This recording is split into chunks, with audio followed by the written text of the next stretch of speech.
In this era dominated by material desires, have you ever felt spiritual fatigue and confusion? When we are overwhelmed daily by the trivialities of life, chasing worldly fame, profit, and wealth, we find our hearts growing increasingly empty. 2,500 years ago, the Buddha left behind a set of secret household 8 practices specifically designed for practitioners like us who cannot renounce the world. Today, these practices have been forgotten by most modern people. These 8 Dharma doors not only bring you happiness in this life, but also plant the seeds of goodness for your future lives. They are like 8 bright lamps, illuminating your path of practice amid the worldly dust.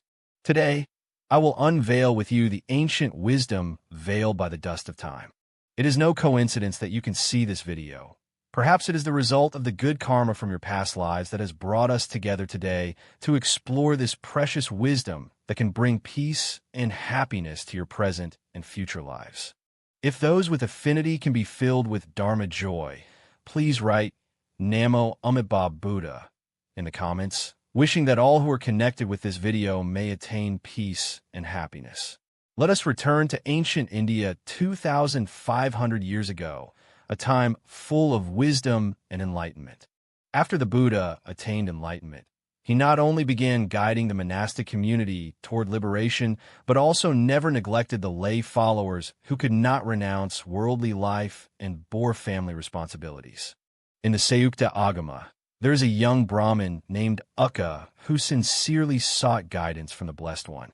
He asked, "Blessed One, as a layperson, how should we practice to attain peace and happiness?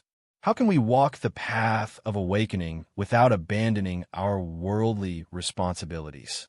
The Buddha smiled gently, his gaze compassionate and profound. He understands that not everyone is suited to ordination and monastic life.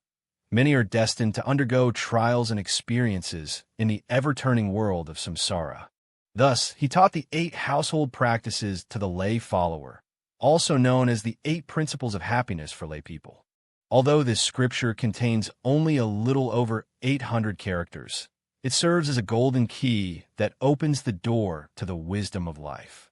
The Buddha divided these 8 principles into 2 groups, for that bring happiness in this present life, and 4 that bring happiness in the next life.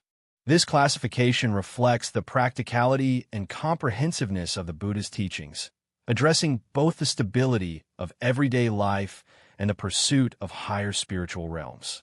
There is a widely circulated story that illustrates the power of these 8 practices. Once upon a time, there was a wealthy merchant named Siddhartha, also known as Anathapindika, the Elder.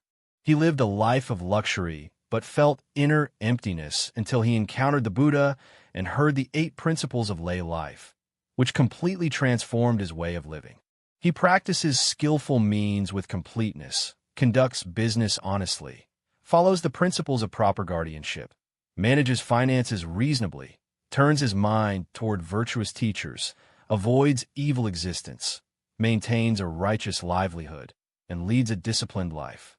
At the same time, he generated steadfast faith in the 3 jewels, strictly observed the 5 precepts, widely practiced generosity, and continually studied the wisdom of the Dharma. As a result, not only did his career flourish more, and his family become more harmonious, but his inner self also attained unprecedented tranquility and joy. His story is widely celebrated in India, becoming a model for lay practitioners. As Buddhism spread eastward, these 8 lay practices also became integrated into Chinese culture. The esteemed Tang dynasty master, the Venerable Daoxian, in his commentary on the practice of the 4-part Vinaya, provided detailed explanations of the 8 practices for householders, establishing them as an essential guide for the cultivation and practice of lay Buddhists in China. The Song Dynasty text, Biographies of Lay Practitioners, records numerous lay practitioners who attained spiritual realization by following these 8 methods.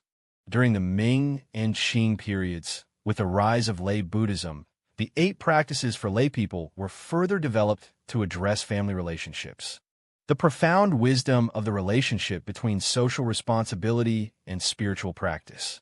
In the modern era, Master Taishu proposed the concept of humanistic Buddhism, using the 8 lay practices as the foundation for building a pure land in the human world. The venerable teacher Ingshun regarded it even more as a teaching based on dependent origination, suitable for the pace of modern life and the spiritual needs of contemporary people. These 8 practices for lay people transcend time and space, enduring through millennia, still radiating the light of wisdom.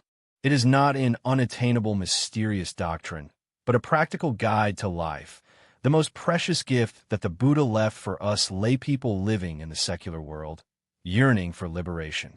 Today, as we revisit this ancient wisdom, we are surprised to find that although the external world changes rapidly, the inner needs and afflictions of human beings remain almost unchanged.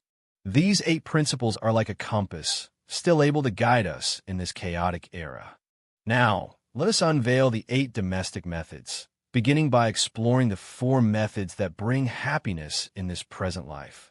These Dharma methods are not illusory or abstract theories, but practical wisdom that can be immediately applied to real life.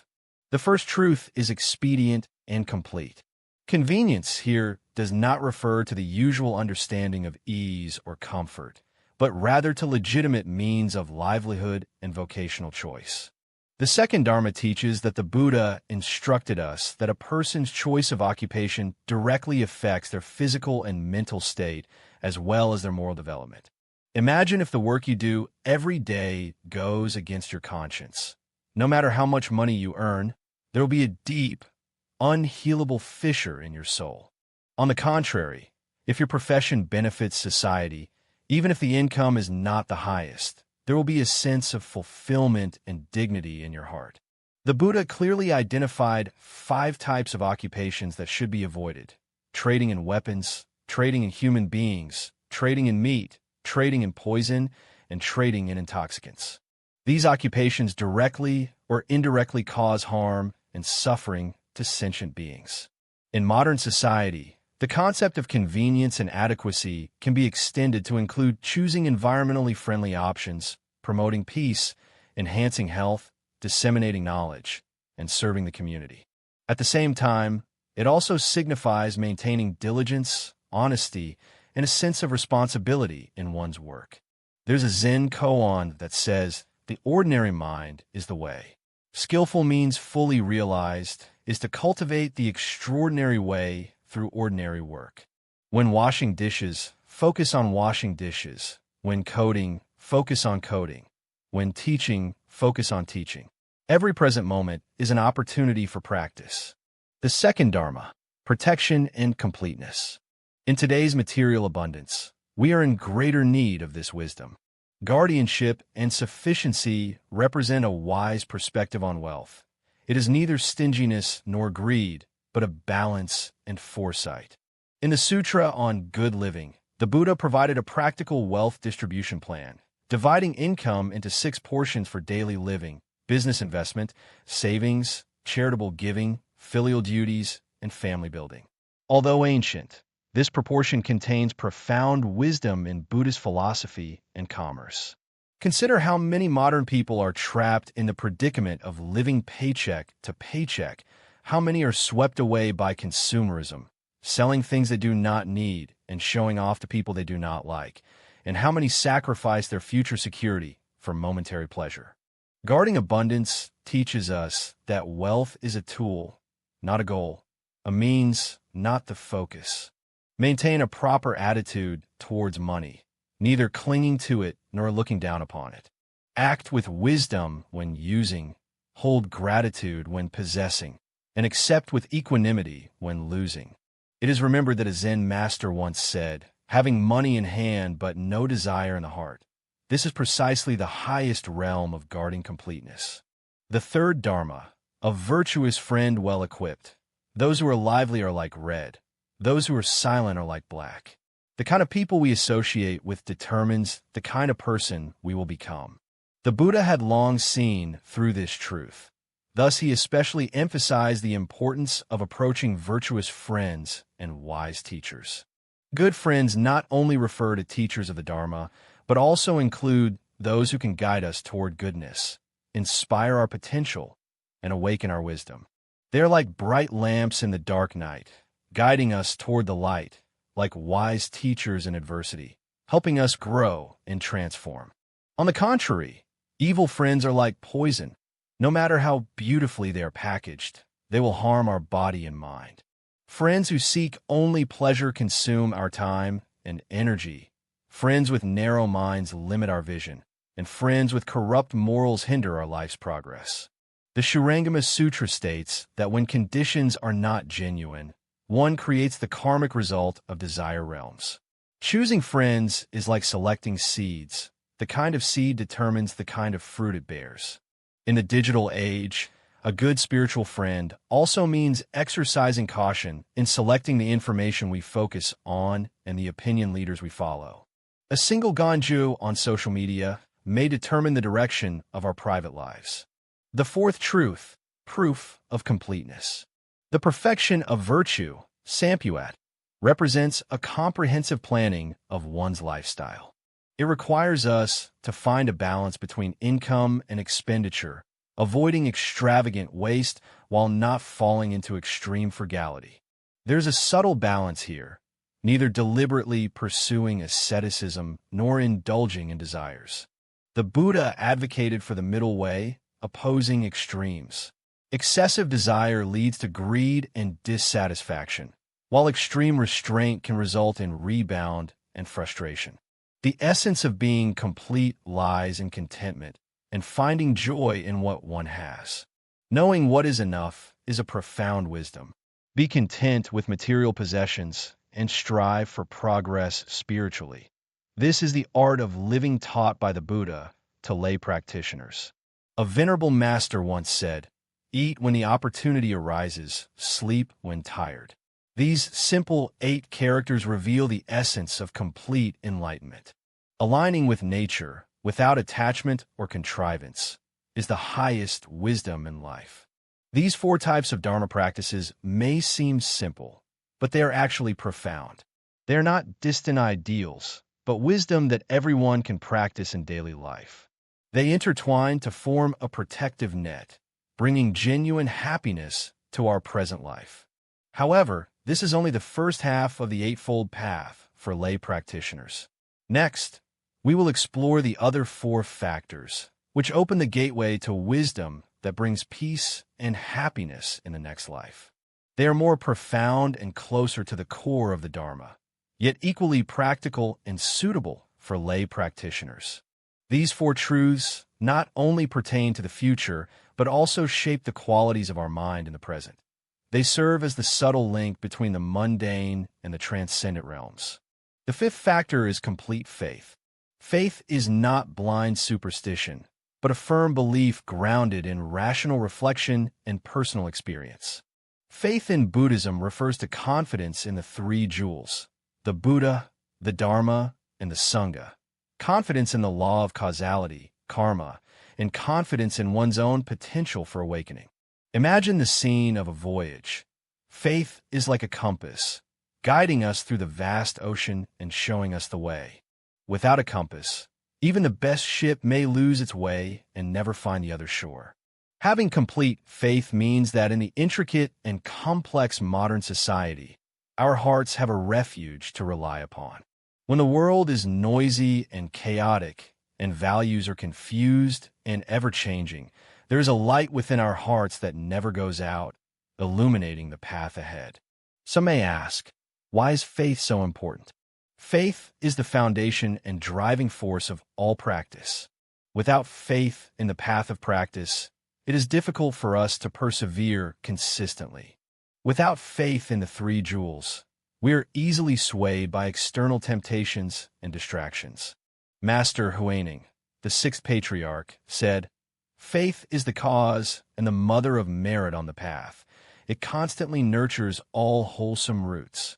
Faith is the fundamental basis of practice, serving as the mother of merit that cultivates all wholesome roots. In modern life, Full faith and confidence can be manifested by spending a little time each day quietly reciting the Buddha's name, chanting sutras, or meditating. Participating in regular group practice sessions, reading scriptures, or the teachings of venerable masters, thereby maintaining a connection of the mind with the three jewels. The sixth factor is complete moral discipline.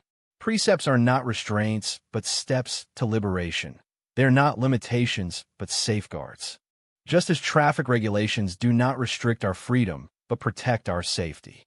The 5 precepts established by the Buddha for lay practitioners: abstaining from killing, stealing, sexual misconduct, false speech, and intoxicating drinks, are the foundation of morality and the cornerstone of practice. These precepts are not external impositions, but arise from internal awareness and choice. Not killing is respect and compassion for life. Not stealing is a rightful attitude toward possessions. Not committing sexual misconduct is self-restraint and responsibility toward loved ones. Not bearing false witness is adherence to truth. Not drinking alcohol is protection of clear consciousness. Observing precepts is not to please anyone, nor to gain rewards, but to recognize that it is the law of the universe's operation. Violating it only harms oneself and others. There's a story in which a layperson asked a Zen master, "What are the benefits of observing precepts?" The Zen master replied with a question, "What are the benefits of not observing precepts?" The layperson was left speechless. The benefit of observing precepts lies precisely in avoiding the various sufferings and future troubles caused by not observing them. In contemporary society, the complete precepts can be extended to encompass environmental awareness, professional ethics, family responsibilities, and online civility, among other modern ethical standards. The core always lies in a deep respect and cherishing for both oneself's and others' lives. The seventh Dharma is the perfection of giving. If one does not give, the flow of the act of giving, which is a virtuous cycle, does not occur. The Buddha teaches us that the more generously we give, the more abundant we become. This is not merely a simple transfer of matter, but a transformation and elevation of the mind and spirit. There are 3 kinds of non-giving: non-giving of wealth, non-giving of dharma, and non-giving of fearlessness. Not giving wealth refers to sharing material possessions, while dharma giving, dharmadana, involves transmitting wisdom and knowledge. Generosity without attachment is giving others a sense of security and courage. The essence of not giving lies not in the quantity, but in the purity of the mind. A bowl of clear water, if given with genuine compassion and sincerity, may be worth more than 10,000 taels of gold. On the contrary, enormous donations made solely for fame and returns lose the true meaning of selfless giving. The Diamond Sutra states, one should develop the mind without attachment, and when giving, the mind remains free from hindrance. The highest realm of non-giving is to be unattached to the giver, the receiver, and the gift itself. In modern life, the practice of giving with fullness can manifest as spontaneous donations, participation in volunteer service, sharing professional knowledge, offering emotional support to others, and even a sincere smile or a word of encouragement. The 8th factor is perfect wisdom. Wisdom is the goal and culmination of all practice. If the previous 7 practices are lost, then wisdom is the other shore.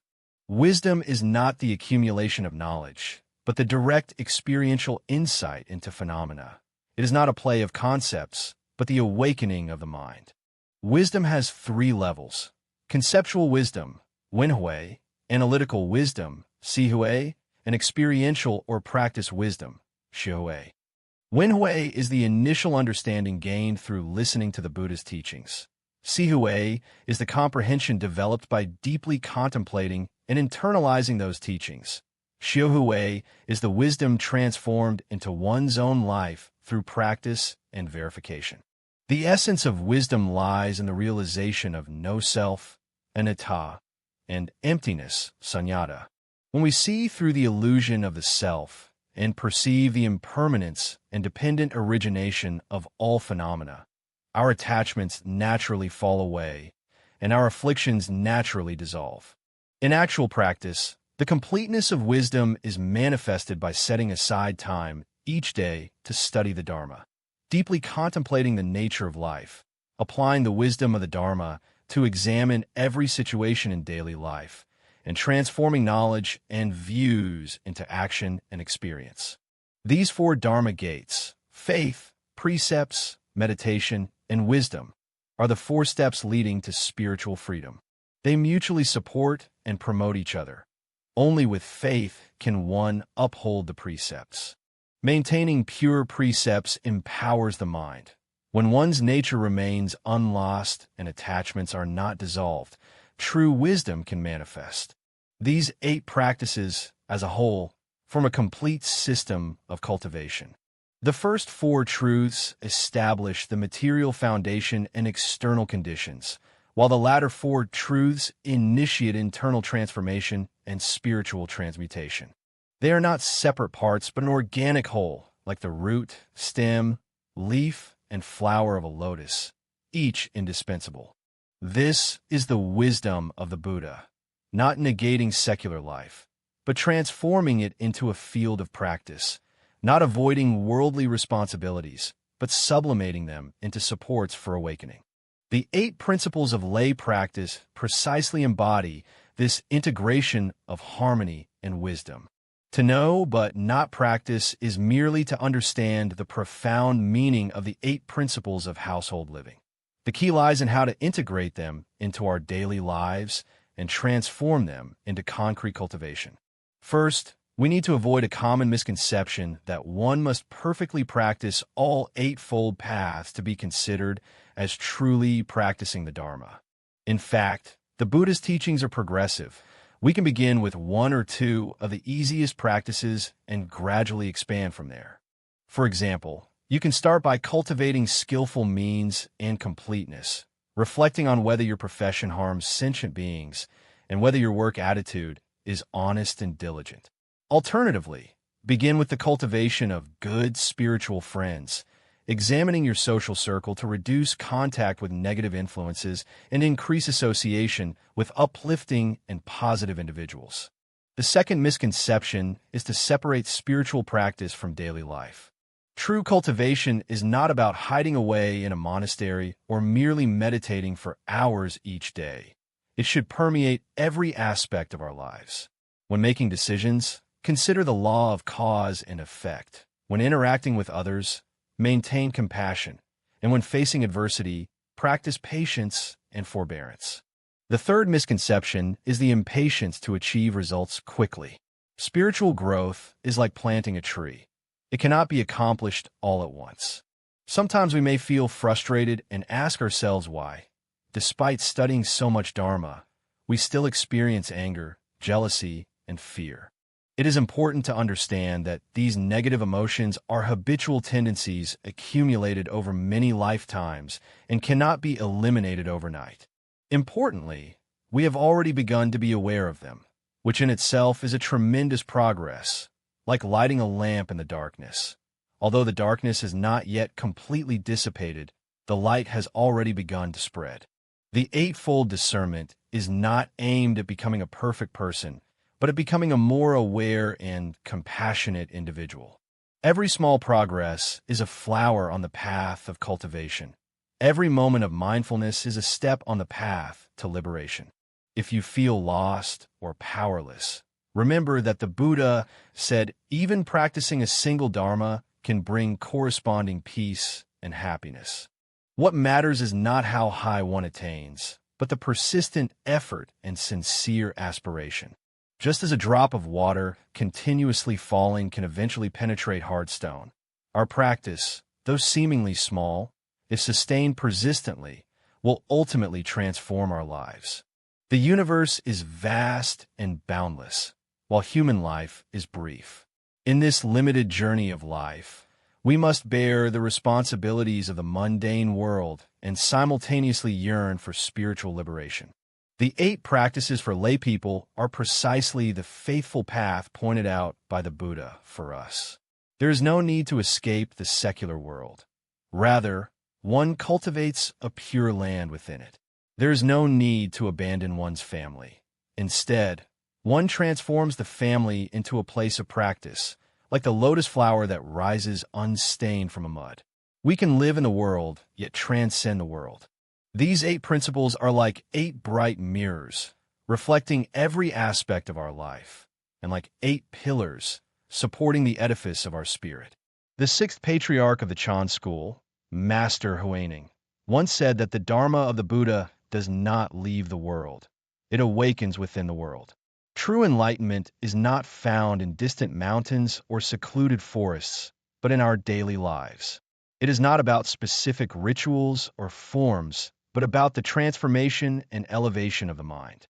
The 8 practices for laypeople are not only the ancient wisdom from 2,500 years ago, but also an effective remedy for resolving the spiritual dilemmas of modern individuals. In this era full of stress, change, and uncertainty, it provides us with a fundamental foundation for stability and purpose, guiding us to seek tranquility amidst noise, return to simplicity amid complexity, and find direction when lost. If this wisdom inspires you, incorporate it into your life and experience it with sincerity. Please also share this precious gift with more people in need, allowing the light of the Buddha's wisdom to illuminate the hearts of many more. Remember, every present moment is an opportunity for practice, and every breath is an invitation to encounter mindfulness. May we all find spiritual freedom within the responsibilities of the world and touch eternal wisdom within our finite lives.